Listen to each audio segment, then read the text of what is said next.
Welcome back to Follow the Money. The TSA search procedures have been under scrutiny since they began. But do the searches make us any safer? A new report shows 25,000 security breaches since November 2001. If you do the math, about 7 a day. 7 a day. Remember, it took only 19 hijackers to almost take down America. Congressman Jason Chaffetz, chairman of the House Subcommittee on National Security, Homeland Defense, and Foreign Operations, says it's clear our airports are not secure. The tactics have to change, but instead the organization has moved to a different new target demo: little girls, little boys, and grandmas. Really? And now, word out of Florida, a wheelchair-bound couple who says the TSA is targeting the handicapped. Jason Steitler and his wife Jennifer were thoroughly searched, so much so she felt violated and is calling the search a search rape. Meanwhile, this guy flew across the country with 10 fake boarding passes in his luggage. And tasers are more frequently found than free peanuts on flights lately. A lot of F's on that one. Joining me now is Dr. Zuhdi Jasser, president and founder of the American Islamic Forum for Democracy. Dr. J, do you think we can secure our skies without some sort of profiling? Well, I think it's interesting, Eric, that we keep using the term profiling, and it implies this pejorative of discrimination, when in fact it's not about discrimination. It's about smart law enforcement. It's about understanding behaviors and looking at ideologies, just simply asking a few questions. Our law enforcement does behavioral and criminal profiling all the time. It's part of what they're trained. And just like when you go to see your doctor, you want a smart doctor, not somebody that's going to order 1,000 tests and not use their brain. And it's the same way with the TSA. We want smart TSA agents that are going to give us a sense of security. And I think the American public is getting upset about these searches because they're not getting a feeling of being more secure. They're just seeing these automatons do these policies, but yet we're not addressing, we're so stuck in the weeds, we're not looking at the big picture of security as far as preventing the problems way before they get to retooling using wheelchairs and pregnant women and other things. All right, Doc, tell us about the behavioral and ideological profiling that you're suggesting. What do you mean?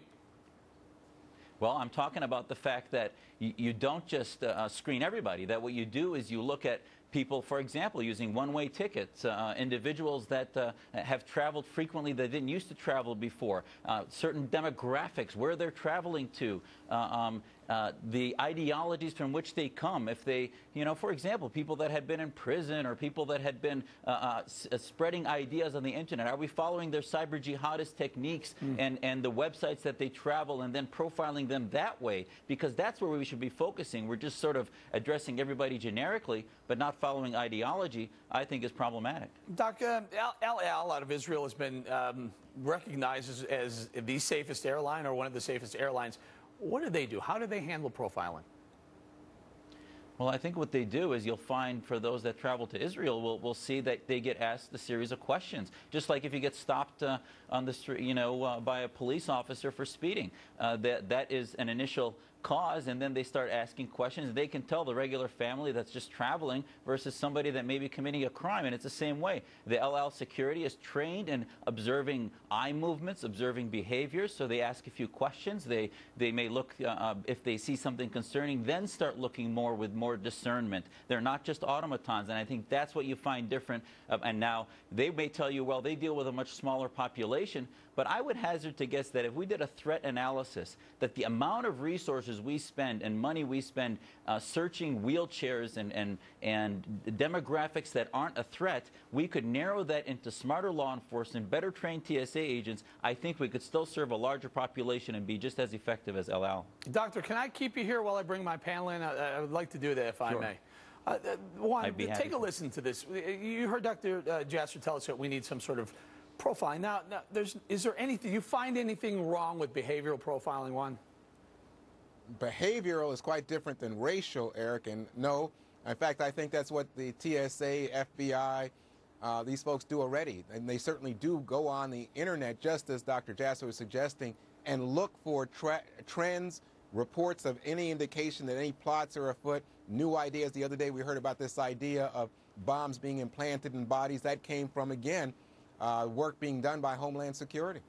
Dave, what do you think? Well, Juan's right that they use it. The problem is systemic. It doesn't go from there to the point of contact, which is where the TSA is involved at the airport. Bombs planted in bodies, that's been going on for years, just a new float. We also have a systemic problem in the TSA with the manpower.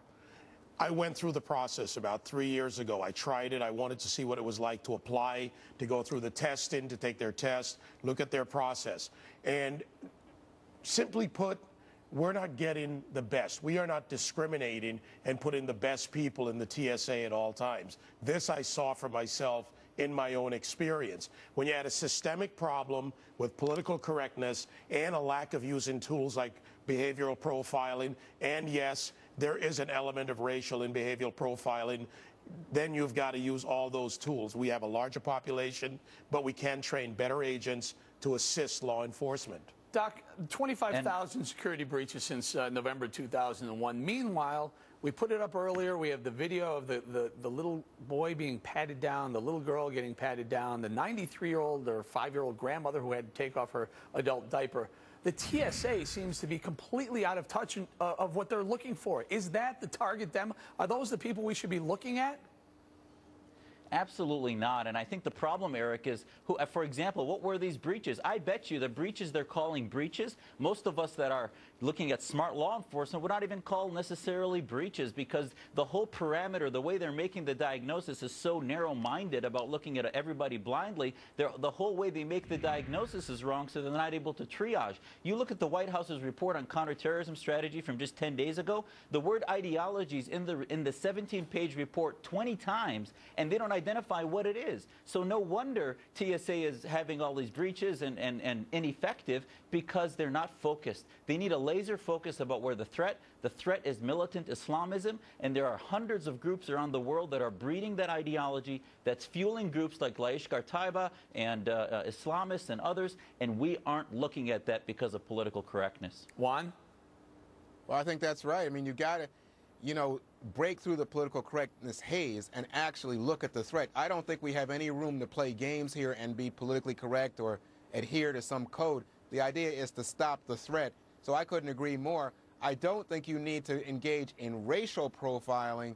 I think that what you need to look at is behavior. You need to look at tactics that are being the most recent tactics employed. You need to pick up the chatter over the internet.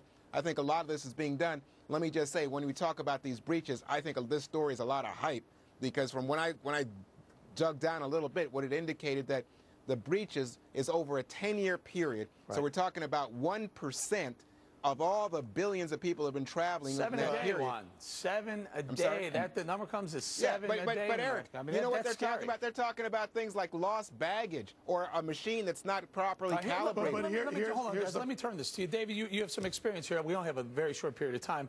Will we solve all our problems if every airport had the X-ray screeners?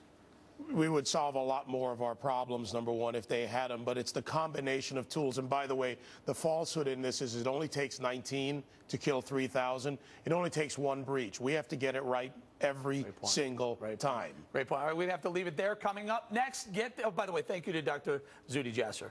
Come here. It's called Rare Earth Compounds with